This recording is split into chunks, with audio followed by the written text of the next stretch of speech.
In today's video, I'm going to teach you how to change the color of hyperlink in Outlook. We'll keep this simple and clear. First, open your web browser and head to your preferred search engine. In the search box, type Outlook. This is a quick way to get to Outlook on the web if you don't have it bookmarked.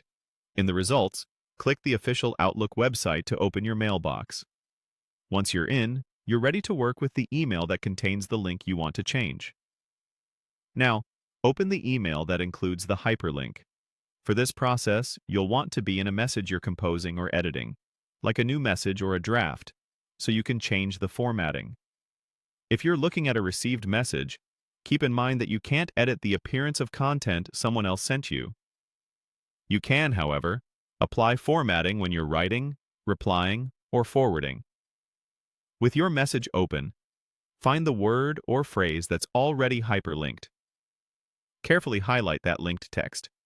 The easiest way is to click just before the first character, then drag across to the end of the link.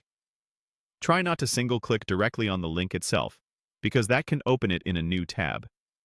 If you prefer the keyboard, you can place the cursor and hold Shift while using the arrow keys to select the text precisely. Once the hyperlink text is selected, go to the Formatting toolbar above your message. Look for the Font Color button, typically shown as a capital A with a colored bar underneath. Click that icon to open the color palette, and choose the color you want for your link text.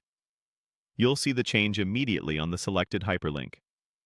If you need a very specific shade, check for a More Colors option to fine-tune your selection. As a quick tip, pick a color with good contrast against your message background so it's readable and still stands out as a clickable element.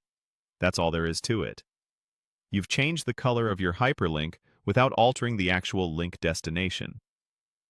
Remember, the appearance of links can vary slightly for recipients depending on their email app, theme, or dark mode settings.